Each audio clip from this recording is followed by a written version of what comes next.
Hey everyone, welcome back to The Explainer. I am so thrilled you're hanging out with us today. We are jumping right into Lesson 23 to master 12 absolutely essential vocabulary words. And we aren't just going to sit here and memorize them like a textbook. We're going to see them in action through this truly wild story about venomous snakes and the people who handle them. It's going to be great, so let's dive right in.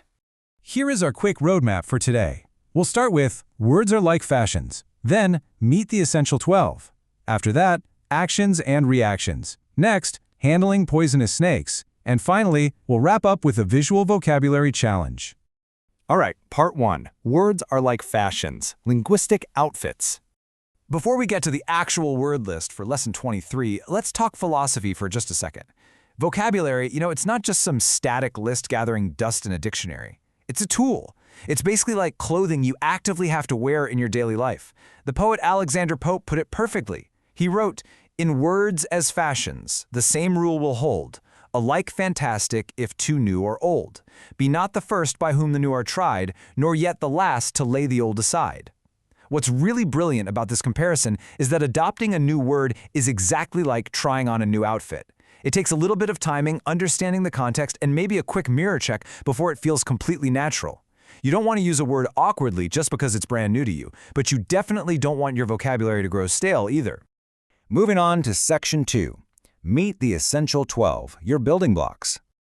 Okay, let's get into the actual building blocks we're tackling in Lesson 23. Here's the first half of our toolkit. Reptile, rarely, forbid, logical, exhibit, and proceed. Looking at these, you can kind of already feel a sense of sequence and structure forming, right? These aren't obscure, impossible-to-use terms. These are highly functional, everyday words that instantly elevate your communication when you use them precisely. And here are the remaining 6 words to round out our 12. Precaution, extract, prior, embrace, valiant, and partial. Take a really good look at this full list. These are the powerful little tools we are mastering today, and trust me, by the end of this explainer, you are going to know exactly how to weave them into a really compelling narrative. Let's put a spotlight on one of the most evocative words on our list, valiant, which simply means brave or courageous. Our source text uses these really vivid examples to cement this definition. Think valiant paratroopers leading an invasion, or someone being valiant when facing opponents without even a hint of fear. It's a word that just carries a tremendous amount of weight and dignity, doesn't it? So let me ask you, who is a valiant person in your own life? Seriously, take a second right now and picture them. Maybe it's a family member, a frontline worker, or just a friend who really stood up for what was right in a super tough situation.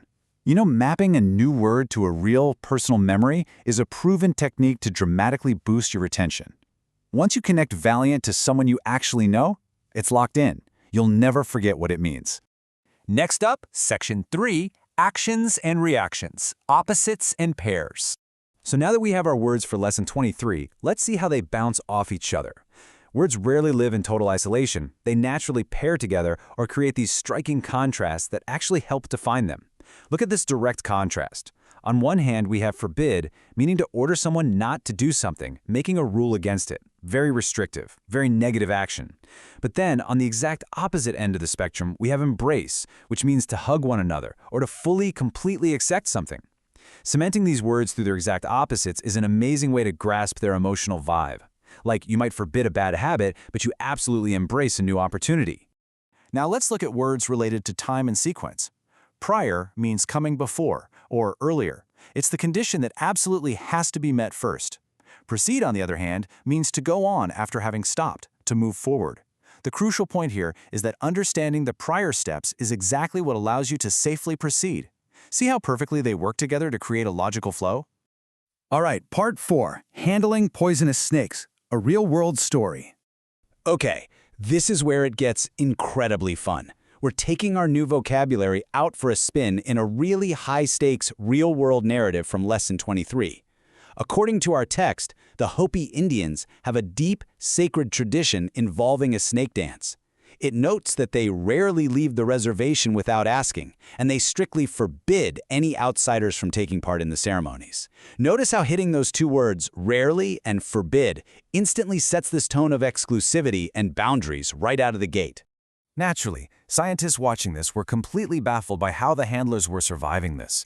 I mean, it is logical to ask, before the Indians exhibit the poisonous reptiles, do they proceed to remove the fangs? Pay attention to how smoothly these 4 vocabulary words weave together to formulate our scientific mystery. Yanking the fangs out seems like the absolute only logical explanation, right? Well, here is the fascinating twist. They actually do not remove the fangs. Instead, they take a massive, vital precaution. The handlers extract most of the poison prior to the snake dance. Boom! That brilliantly illustrates the exact sequence we discussed earlier. The precaution happens prior to the event, ensuring they can safely proceed. And here is the grand finale of our story. Because the handlers know the snake only has a partial or incomplete supply of its deadly poison remaining, they can safely perform the ritual. Therefore, they appear incredibly valiant as they boldly embrace the live snake. The knowledge of that partial supply makes their valiant embrace totally possible. Honestly, what an unforgettable way to lock in those definitions. Finally, Section 5, Visual Vocabulary Challenge. Test your memory.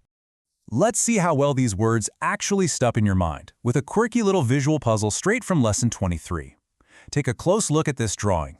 We've got a very determined dentist physically pulling a tooth out of a patient's mouth. Based on the 12 essential words we just covered, which one is strongly suggested by this picture? Is it forbid? Precaution?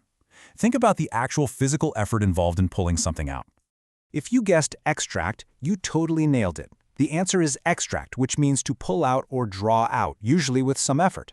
Whether it's a Hopi Indian extracting poison from a reptile's fangs or a dentist extracting a super stubborn tooth from a patient, the core meaning remains exactly the same. Visual metaphors like this, they are absolute gold for anchoring a word permanently in your memory. And that brings us to the end of today's explainer. So here is my final provocative question for you. Which of these essential words will you extract from this explainer and embrace in your own conversations today?